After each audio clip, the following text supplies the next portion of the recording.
എന്താ വിശേഷം? സുഖല്ലേ? ഞാൻ ഇപ്പോൾ വന്നത് എന്തിനറിയോ? ഒരു പ്രമുഖ ഡോക്ടറെ കുറിച്ച് പറയാനാ. ഏത് മിക്ക സമയങ്ങളിലും എയറിലായിരിക്കും. ആള് ഈയിടെയായിട്ടൊന്ന് താഴത്തിറങ്ങിയതായിരുന്നു. കുറേ കാലമായിട്ട് കാണാനുണ്ടായിരുന്നില്ല. ഇപ്പം ആള് വീണ്ടും പൊന്തിയിരിക്കണു. ആരാ മനസ്സിലായോ? Doctor Robin Radhakrishnan.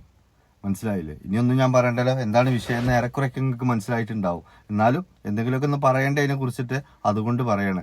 അതിൽ ഏറ്റവും എനിക്ക് തുടങ്ങാൻ ഏറ്റവും ഇഷ്ടമുള്ള ഒരു വാക്ക് ദിൽഷ എന്ന് പറയുന്ന പെൺകുട്ടി എത്ര വലിയ ശരിയാണെന്നുള്ളത് അന്ന് ആരും അംഗീകരിച്ചില്ലെങ്കിലും ഇന്ന് എല്ലാവരും അംഗീകരിക്കുന്നുണ്ട്. അതിനൊരൊറ്റ കാരണമുള്ളൂ. എന്താ കാരണം എന്നറിയില്ലേ? ഇതാ കേട്ടോ. നമസ്കാരം, ഞാൻ ഡോക്ടർ റോബിൻ രാധാകൃഷ്ണൻ. ബിജെപിയുടെ സംസ്ഥാന പ്രസിഡന്റ് ആയിട്ടുള്ള ശ്രീ രാജീവ് ചന്ദ്രശേഖർ സാറുമായിട്ടുള്ള ഒരു ഫോട്ടോ എന്റെ ഇൻസ്റ്റാഗ്രാം ഒഫീഷ്യൽ അക്കൗണ്ടിൽ ഞാനൊന്ന് പോസ്റ്റ് ചെയ്തു ഒരു ദിവസം മുന്നേ. ക്യാപ്ഷൻ വന്നിട്ട് സാറിന്റെ പേര് എഴുതിയിട്ട് ഒരു ഹാർട്ട് മാത്രമാണ് ഇട്ടിരുന്നത്. ഓക്കെ, സോ പോസ്റ്റ് ചെയ്തതിന് ശേഷം എന്റെ കമന്റ് സെക്ഷനും എന്റെ ഡയറക്ട് മെസ്സേജും കംപ്ലീറ്റ് ആയിട്ട് ഹേറ്റ്, കംപ്ലീറ്റ് നെഗറ്റിവിറ്റി. പച്ച മലയാളത്തിൽ പറഞ്ഞു കഴിഞ്ഞാൽ തെറിവിളി, പച്ച മലയാളത്തിലായാലും മഞ്ഞ മലയാളത്തിലായാലും പണ്ടൊക്കെ ഭയങ്കര അഭിനന്ദനായിരുന്നു തോന്നും. ഇവന്റെ കയ്യിലിരിപ്പ് എന്താന്നുള്ളത് ഞമ്മക്ക് ഏറെക്കുറെ അറിയുന്നതാണ്. മറ്റൊന്നും കൊണ്ടല്ല, ഇവൻ സ്വയം ഒരു പോസ്റ്റർ അടിച്ചുണ്ടാക്കിയിട്ട് പിന്നെ ഇവൻ എന്ത് ചെയ്തു, ഞാൻ പടത്തിൽ അഭിനയിക്കുകയാണ്, തെലുങ്ക് പടത്തിൽ എന്നൊക്കെ പറഞ്ഞിട്ട് ഓരോക്കെ ബിൽഡപ്പ് ഒക്കെ കാട്ടിയിട്ട് കുറച്ച് ഫോട്ടോസൊക്കെ ഇറങ്ങി. എന്നിട്ട് ഓൻ പറഞ്ഞു ഞാൻ അങ്ങനെ സിനിമയിൽ അഭിനയിക്കുന്നുണ്ട്, നായകനാണ് എന്നൊക്കെ പറഞ്ഞു ബാമ്പം ഏതാ സ്റ്റേജിൽ കയറിയിട്ട് ഓ എന്നൊക്കെ പറഞ്ഞിട്ട് ഒച്ച ഉണ്ടാക്കിയിട്ട് ആകെ ഏറെ പോയിന്നില്ലേ ആ മുതലന്റെ. അതിന്റെ കാര്യം ഇപ്പൊ ഈ പറയണത്. അങ്ങനെ അവന് അതിനൊക്കെ ഒന്ന് റിക്കവറായിട്ട് അവസാനം മണ്ണിന്റെ അടിയിൽ പോയ മാതിരി ആയിരുന്നു. ആർക്കും വേണ്ട, ഒരു പരിപാടിക്കും വിളിക്കണില്ല എന്നുള്ളത്. ഇവനെങ്ങനെ വെച്ചിട്ടാ, ഇവ എന്ത് തെമ്മാടിത്തരം എന്ത് കാണിച്ചിട്ടായാലും വേണ്ടില്ല, എന്ത് നുണ പറഞ്ഞിട്ടായാലും വേണ്ടില്ല, അവനിക്ക് എപ്പോഴും ഇങ്ങനെ സോഷ്യൽ മീഡിയയിൽ നിറഞ്ഞു നിൽക്കണം എന്ന് ആഗ്രഹിച്ചിരുന്ന ഒരാളാണ്. ഇവൻ ഒരുപാട് നാടകങ്ങൾ കളിച്ചു, നാടകങ്ങൾ മുഴുവൻ പൊളിഞ്ഞു, അവസാനം ഏറിപ്പോയി, അതിനൊക്കെ തിരിച്ചു വന്നു. ബിഗ് ബോസ് എന്ന പരിപാടിയിലൂടെയാണ് ഇവനെ 10 ആളെ അറിയാൻ തുടങ്ങിയത്. അതറിയാൻ തുടങ്ങിയെന്നല്ല, ഇവൻ ദിൽഷ എന്ന് പറഞ്ഞ പെൺകുട്ടിനായിട്ട് സ്നേഹത്തിലായി. ആ ദിൽഷ ഇവന് ഇത്രയും എല്ലാ കഴിവുള്ളവനാണെന്നൊക്കെ തെളിയിക്കാൻ പരമാവധി, ഭയങ്കര ഹോൾഡുള്ള ആളാണെന്നൊക്കെ തെളിയിക്കാൻ പരമാവധി ശ്രമിച്ചിരിക്കുന്നു. എന്നിട്ടും ദിൽഷ ഒരൊറ്റ നിലപാടിൽ നിന്നു, ഞാനേ കിട്ടാതെ നിന്നാലും വേണ്ടില്ല, ഇവൻ എന്തായാലും എനിക്ക് വേണ്ട, അതുകൊണ്ട് ആരെന്ത് പറഞ്ഞാലും എനിക്കത് കുഴപ്പമില്ല എന്നുള്ള നിലപാട് തന്നെ ഉറച്ചു നിന്നു. അതുകൊണ്ട് ആ സമയത്ത് ആ പെണ്ണിനെ കുറേ ഹേറ്റേഴ്സ് ഉണ്ടായിരുന്നു. ഏത് ഇവനെ കെട്ടാത്തതിന്റെ പേരില്. അയ്യോ, ആ പെണ്ണ് എത്ര വലിയ ശരിയാണെന്ന് ഇപ്പോഴാണ് മനസ്സിലായത്. സംഭവം വേറെ ഒന്നുമല്ല, ഇവനക്ക് ഇപ്പോ 4 ആളടി ഇറങ്ങണം എന്നുണ്ടെങ്കിലോ ഈ സോഷ്യൽ മീഡിയയിൽ നിറഞ്ഞു നിൽക്കണമെങ്കിലോ ഇവനക്ക് സംഘിവേഷം കെട്ടണം. ഓൻ എന്തൊക്കെ സ്ഥാനാർത്ഥിയൊക്കെ ആക്കാൻ വേണ്ടിയിട്ടുള്ള പരിപാടിയാണ് ഇപ്പൊ സംഘികളുടെ. ഇവനൊക്കെ അതായത് എങ്ങനെ ഇവലിക്കിത് ഈ ഒത്തു കിട്ടണമെന്നാ ഞാൻ ഇതാക്കണത്. ഇങ്ങനെ കിളി പോയതും വക്ക് പൊട്ടിയതും കാണാൻ നേരെ അവിടെ പോയി മറ്റേ ഒരു മെമ്പർഷിപ്പ് ചോദിക്കുന്നു. ഇനി ഇവന്റെ കാര്യം എടുക്കാണ്ടോ? അല്ലെങ്കിൽ ഈ ചങ്ങായി കയറില്ല, ഒരു മനുഷ്യർക്ക് ആവശ്യമില്ല. അതിന്റെ ഇടയിൽ കൂടെ ഇതും കൂടി ഉണ്ടായ തികഞ്ഞു. എനിക്ക് എന്തൊക്കെയാ പറയണ്ട, ഇത്രേ ഒന്ന് പറയണ്ടേ. ഒരുപാട് പേര് ഭീഷണിപ്പെടുത്തുന്ന അക്കൗണ്ട്സ് എല്ലാം ഞാൻ നോക്കിയായിരുന്നു. നിങ്ങൾ എന്നെ പേടിപ്പിക്കാൻ വേണ്ടി ശ്രമിച്ചാണെന്ന് തോന്നുന്നു. പക്ഷെ ഞാനങ്ങ് പേടിച്ചു. ഞാൻ കൊച്ചു കുട്ടിയാണല്ലോ പേടിക്കാൻ വേണ്ടി. ഞാൻ ചോദിച്ചോട്ടെ, എന്താണ് നിങ്ങളുടെയൊക്കെ പ്രശ്നം? എനിക്ക് മനസ്സിലാവുന്നില്ല. നമുക്ക് എല്ലാവർക്കും വ്യക്തിപരമായിട്ട് ഓരോ ഇഷ്ടങ്ങൾ ഉണ്ടായിരിക്കും അല്ലെ? ഞാൻ ഒരിക്കലും നിങ്ങളുടെ ഇഷ്ടങ്ങളെ ചോദ്യം ചെയ്യാനോ അല്ലെങ്കിൽ എന്റെ ഇഷ്ടങ്ങൾ നിങ്ങളുടെ മുകളിൽ അടിച്ചേൽപ്പിക്കാനോ ഞാൻ വരുന്നില്ല. നീ വന്നിരുന്നു ഒരു കാലത്ത്. എന്ത്, നീ വലിയ സിനിമ മറ്റവനാണ്, അതുപോലെ തന്നെ നീ ഭയങ്കര ഫാൻസുള്ള ആളുകളാണ് എന്നൊക്കെ ഇജ്ജ് സ്വയം ഓരോ ഫേക്ക് ഐഡിയയിൽ ഉണ്ടാക്കിയിട്ടും ഓരോ ആളുകളെ കൊണ്ട് ചെയ്യിപ്പിച്ചതും ഒക്കെ പൊളിഞ്ഞടങ്ങിയില്ലേ? അതൊക്കെ നീ ഞങ്ങളുടെ മേലിൽ അടിച്ചേൽപ്പിക്കാൻ ശ്രമിച്ച നിന്റെ സ്വയം എന്താ പറയാ, നിന്റെ വലിപ്പത്തരങ്ങളായിരുന്നു. പക്ഷെ സംഭവം അതാത് സമയത്ത് ഈ ഉണ്ടാക്കുന്ന എല്ലാ നാടകങ്ങളും പൊളിഞ്ഞ് അങ്ങനെ ജനങ്ങൾക്ക് മുമ്പിൽ എത്തിയപ്പോ എല്ലാവർക്കും മനസ്സിലായി ഈ വെറും പപ്പടാണ് എന്നുള്ളത്, തൊട്ട ഒടയും എന്നുള്ളത്. അത് മനസ്സിലാക്കിയപ്പോ എന്ത് ചെയ്തു, ജനങ്ങളൊക്കെ നിന്നെ ഒരു മൂലക്ക് ഇട്ടു. ആ മൂലയിൽ കടന്നിട്ട് കാട്ടിക്കൂട്ടുന്ന അങ്കാണ് ഇപ്പൊ ഇജ്ജ് ഇത്രയും കാലമായിട്ട്.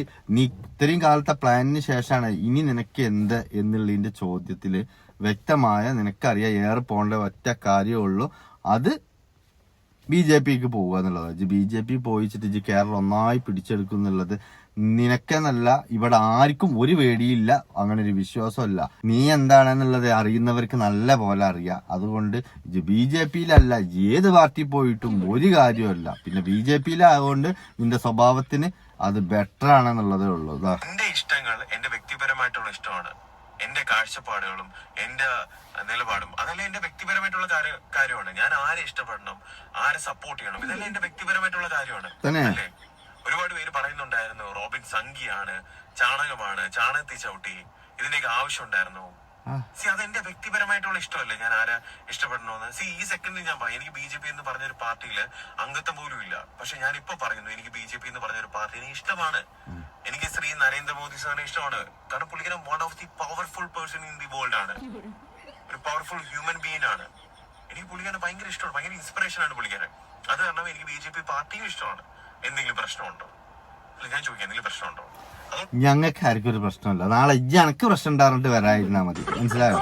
ഈ പാർട്ടിക്ക് നിന്നൊക്കെ വലിയ തലതട്ടപ്പന്മാര് പോയ എന്തെങ്കിലും പ്രശ്നമുണ്ടോ? എന്ത് ചെയ്യും എന്നൊക്കെ ചോദിച്ചവരിപ്പോ ഒരു മുറവും ചൂലും വെച്ചിട്ട് മൂലക്ക് എങ്ങനെ ഇരിക്കുക ചുമരിന്റെ ആർക്കും വേണ്ടാതെ.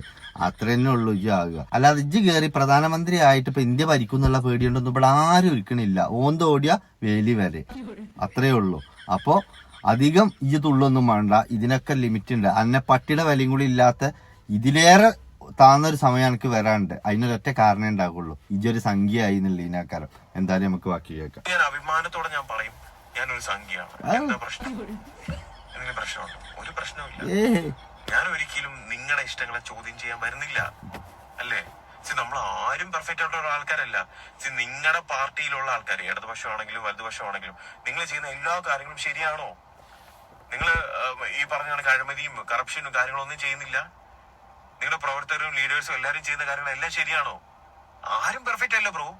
ഇപ്പം BJP എന്ന് പറഞ്ഞു കഴിഞ്ഞാൽ എല്ലാവർക്കും ഒരു പുച്ഛമാണ്. എന്താണ് പുച്ഛം? ഇത്രയും പുച്ഛിക്കാൻ എന്താണ് ഇരിക്കുന്നത്? വെറുതെ ആളുകൾക്കാണ് പുച്ഛിക്കൂ. വെറുതെ ആളുകള് ഒരാളെ മറ്റല്ലേ ഒരു പാർട്ടിനെ പുച്ഛിക്കൂ.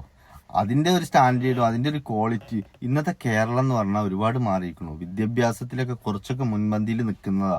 അപ്പൊ ചിന്തിച്ചറിയും ഈ പാർട്ടി ഇന്ത്യക്ക് വേണ്ടിയിട്ട് എന്ത് ചെയ്തിക്കണു, അല്ലെ നാടിന് വേണ്ടിയിട്ട് എന്ത് ചെയ്തിക്കണു. ഒരു സുരേഷ് ഗോപിനെ ജയിപ്പിച്ച് വിട്ടതിന്റെ അംഗം എല്ലാവർക്കും അറിയല്ലോ. എന്താ തൃശ്ശൂർ ഇപ്പോ വള്ള ടാങ്കും കൊണ്ടത്ര നടക്കണം. ആരെങ്കിലും കൈ കൊടുത്താൽ അപ്പം കഴുകണം. സാനിറ്റൈസറും വെള്ളം 24 മണിക്കൂർ ഒപ്പം വേണമെന്നാ പറയുന്നത്. ആരെങ്കിലും തൊട്ട തമ്പ്രാനെ ആരെങ്കിലും തൊട്ട അപ്പൊ സ്പോട്ടിൽ കൈ കഴുകാനൊക്കെ അത്രയും ഇപ്പോഴും എന്താ പറയാ, അടിമത്തത്തെയും ജാതിയുടെയും പേരിൽ പല ആളുകളെയും ഒറ്റപ്പെടുത്തിയും കുറ്റപ്പെടുത്തിയും തല്ലിക്കൊന്നും നടക്കുന്ന ഒരു പാർട്ടിയാണ് ഈ പാർട്ടി. അതിന് നിന്നെ പോലുള്ള ഒരുത്തന്റെ മോട്ടിവേഷൻ കേട്ടിട്ട് ഇപ്പൊ കേരള ജനത മൊത്തം കണ്ട് മാറും എന്നൊന്നും വിചാരിക്കണ്ട. എനിക്ക് ഇപ്പൊ നീ നിൽക്കുന്നില്ലേ, ഇതിനേക്കാൾ നീ താഴത്തേക്കേ പോവുള്ളൂ. നീ കുറിച്ചു വെച്ചോ. എന്താ പുച്ഛിക്കാനിരിക്കുന്ന? ഒരിക്കലും പുച്ഛിക്കേണ്ട ഒരു കാര്യമില്ല. നമ്മൾ ഒരു പാർട്ടിനും ഒരാളിനും അടിച്ചമർത്തിക്കൊണ്ട് ഉയരണമെന്ന് വിചാരിച്ചാൽ ഒരിക്കലും നടക്കത്തില്ല. നമ്മൾ അത്രയും പവർഫുൾ ആണെന്നുണ്ടെങ്കിൽ നമ്മൾ കൂടെ കോമ്പറ്റീറ്റ് ചെയ്യണം. മനസ്സിലായില്ലേ? നിങ്ങൾക്ക് ആക്ച്വലി എന്താ സംഭവം എന്ന് പറയാം, പേടിയാണ്. കാരണം ഇനി BJP ആകണോ, ഇനി കേരളം ഇനി ഭരിച്ചാലോ? അങ്ങനെ ഒരു ദിവസം ആ പേടി എന്തായാലും തൽക്കാലം ഇവിടെ ആർക്കും ഇല്ല. ഇജ്ജ് സ്വയം പേടിച്ചായിരുന്നാ മതി. ഇജ്ജിപ്പോ അതിലേക്ക് പോയിട്ടുള്ള മെയിൻ റീസൺ എന്താ വെച്ചാൽ BJP എങ്ങാനും ഇനി ഭരിച്ച ആൾക്ക് അവിടെ ഭയങ്കര ഒരു മുഖ്യമന്ത്രി സ്ഥാനം കിട്ടുമെന്നും പറഞ്ഞിട്ടാണ് ഇജ്ജി ഇരിക്കണത്.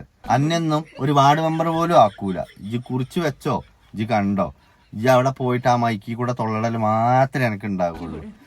ഇപ്പോഴാണ് സത്യം പറയാലോ ദിൽഷ എന്ത് ശരിയായിരുന്നു എന്നുള്ളത് ഇപ്പോഴാണ് അംഗീകരിക്കണത്. ഒന്നാമത് ഇയൊക്കെ ഉള്ള ഒരു പരിപാടി ഞാൻ നേരങ്ങത്ത് കാണലില്ല. അതെന്താ വെച്ചാ എനിക്ക് പണ്ടും തന്നെ ഇഷ്ടമല്ല. കാരണം നീ വെറും ഉഡായിപ്പാണെന്നുള്ളത് മറ്റേ സ്റ്റുഡിയോക്കാരല്ലേ ക്യാമറാമാൻ, ഓൻ പണ്ടേ തെളിവ് സഹിതം ജനങ്ങൾക്ക് മുമ്പിൽ നിരത്തിയൊരു വിഷയമാണ്. നീ സ്വയം നിന്റെ പേരും പ്രശസ്തി മറ്റേ വിലക്ക് കിട്ടുമോ നോക്കിയിട്ടും ഫേക്ക് IDയിൽ കിട്ടുമോ നോക്കിയിട്ടും നടക്കണ ഒരുത്തനാണെന്നുള്ളതും എന്നിട്ട് അവൻ പറയണേ I am proud of you, I am സംഗി. എന്താന്ന് പ്രൗഡ്? സംഗിക്ക് എന്ത് പ്രൗഡ് ഓഫ് യു? ഇതെന്ന് പറഞ്ഞ എന്ത് ഗുണമാണ് അതിലുള്ളത്? മറ്റുള്ളവർ തെറ്റിയില്ലേ നിങ്ങളെ ചോദിക്കണം. മറ്റുള്ളവർ തെറ്റ് ചെയ്തോ ചെയ്തില്ലേന്നല്ല, ആ തെറ്റുകൊണ്ടും വേറൊരാൾക്കും ഒരു ഉപദ്രവമല്ല. പക്ഷെ സംഖ്യകളുടെ അങ്ങനെയല്ല. തൊലി നിറം നോക്കിയിട്ട്, ജാതി നോക്കിയിട്ട്, മതം നോക്കിയിട്ട് അങ്ങനത്തെ ഒരു പാർട്ടിയിൽ പോയിട്ട് ഐ പ്രൗഡ് ഓഫ് യു എന്നൊക്കെ പറയുമ്പോൾ അന്റെ ഒരു അന്തം എത്രയാണെന്നുള്ളത് ഇത് കാണുന്നവർക്ക് അറിയില്ലേ. അതുകൊണ്ട് കടന്ന മെഴുകൊന്നും വേണ്ട.